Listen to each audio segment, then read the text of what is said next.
Bismillahirrahmanirrahim. Assalamualaikum warahmatullahi wabarakatuh. Waalaikumsalam warahmatullahi wabarakatuh.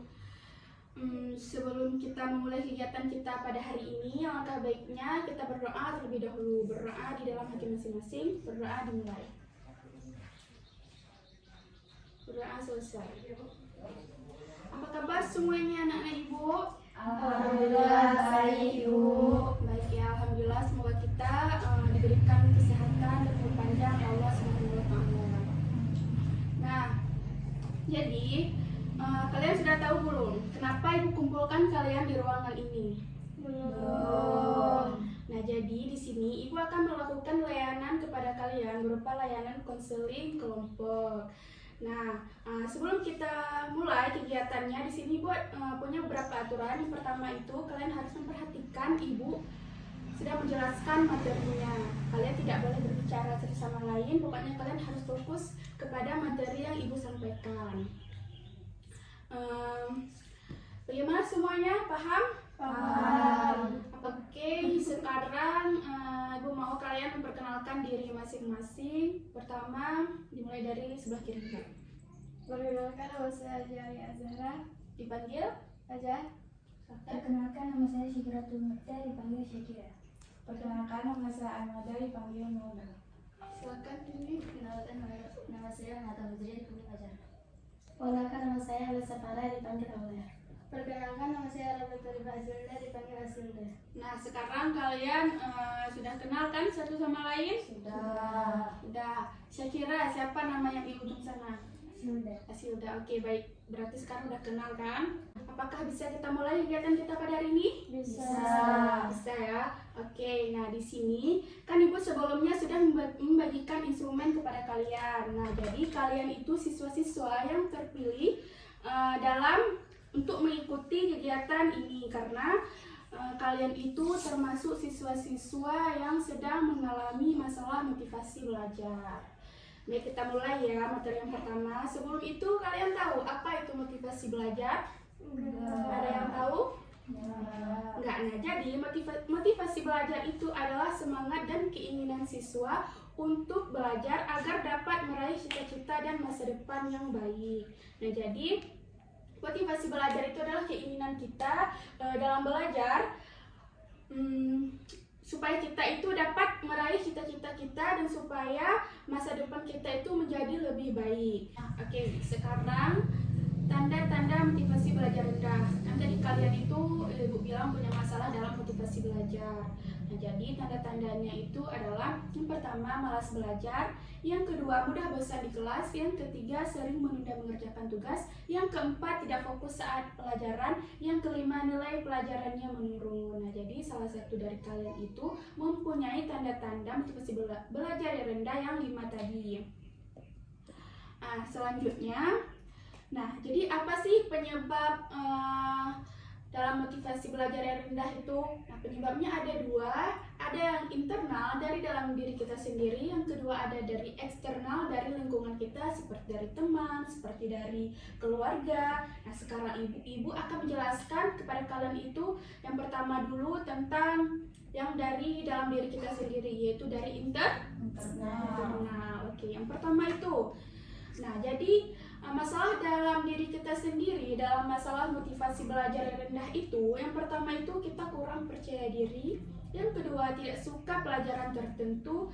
Misalnya si Aja, dia nggak suka nih pelajaran matematika. Nanti penyebabnya apa dia nggak suka pelajaran matematika itu? Apakah pelajaran matematika itu membosankan, atau cara guru menjelaskannya itu tidak menarik, atau banyak hal segala macam. Nah, yang ketiga itu takut salah atau takut gagal. Misalnya kita mau nih mengerjakan suatu tugas yang ibu berikan, tapi kita takut salah. Kalau kita buat tugas itu, kita takut salah nih, dan kita juga takut gagal. Nah, itu termasuk juga dari penyebabnya dari dalam diri kita sendiri. Yang terakhir itu mudah lelah dan kurang istirahat. Seperti kalian ini kan masih SD nih. Nah, kan banyak bermain. Nah, jadi kan kalau siangnya bermain, malamnya juga bermain. Jadi pas ke sekolah itu, kalian itu sudah lelah, kurang istirahat, kurang tidur, seperti itu. Nah, selanjutnya penyebabnya dari lingkungan atau eksternal. Yang pertama itu cara mengajar kurang menarik, seperti Ibu bilang tadi, si aja kurang meminati pelajaran matematika. Karena apa ya? Karena cara mengajar guru itu kurang menarik. Nah, jadi caranya bagaimana supaya guru tersebut bisa membuat siswanya itu suka pada pelajaran yang dia ajarkan. Nah, jadi dia bisa berkonsultasi kepada wali kelas atau guru BK untuk memberikan saran bagaimana cara mengajar dengan yang menarik. Yang kedua itu kurang dukungan dari orang tua. Misalnya kita suka pelajaran IPA, tapi orang tua kita kurang dukungan dalam kita belajar soal IPA. Kalau misalnya kita dapat dukungan dari orang tua, itu bisa misalnya kita itu diberikan di daftar les atau segala macam. Yang ketiga itu terpengaruh teman. Nah, misalnya kita berteman sama orang yang enggan untuk belajar, jadi kita terpengaruh juga, kita nggak mau juga belajar.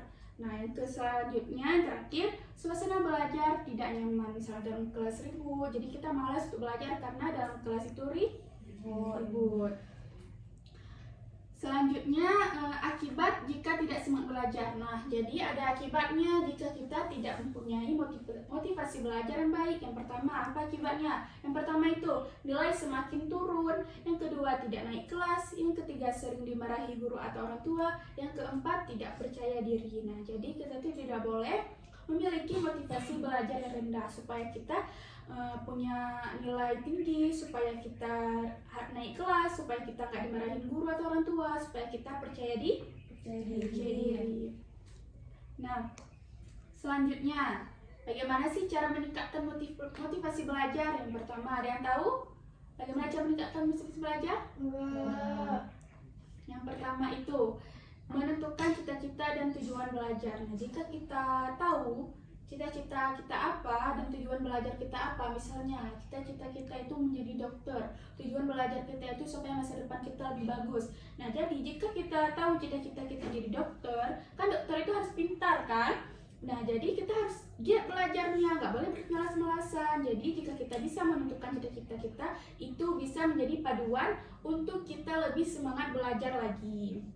Yang kedua, membuat jadwal belajar sederhana. Misalnya hari Senin jam 7 sampai jam 12 itu kan sekolah. Nah, jadi dari jam 1 sampai jam 2 kita istirahat, dari jam 3 sampai jam 4 kita belajar, jam 5 baru kita kalau mau main HP sebentar boleh. Nah, habis itu kita pergi ngaji. Kan kalian itu kan juga ngaji kan malamnya. Nah, jadi itu kita harus membuat jadwal yang sederhana untuk belajar, untuk bisa kita belajar. Akhir itu meminta bantuan guru atau orang tua. Misalnya kita nggak paham pelajaran tertentu, jadi kita bisa minta bantuan guru untuk menjelaskannya kembali atau orang tua kita. Dari kalian, dari semua materi yang Ibu sampaikan tadi, apakah kalian ada yang bertanya? Tidak. Oke, baik. Kalau tidak ada yang bertanya, kita akhiri sampai di sini. Sebelum Ibu tutup, Ibu punya pesan untuk kalian.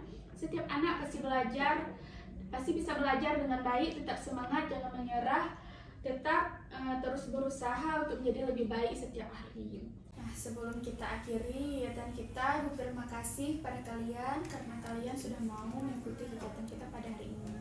Semoga dari semua materi yang sudah Ibu jelaskan, yang sudah Ibu sampaikan, itu bisa menjadi motivasi untuk kalian supaya kalian bisa lebih semangat untuk belajar lagi. Cukup sekian dari Ibu. Apabila ada kekurangan, kesalahan kata, Ibu mohon maaf. Sebelum kita akhiri, kita berdoa terlebih dahulu ya. Berdoa dimulai. Doa selesai. Oke, baik, sekian dari Ibu. Assalamualaikum warahmatullahi wabarakatuh. Waalaikumsalam warahmatullahi wabarakatuh.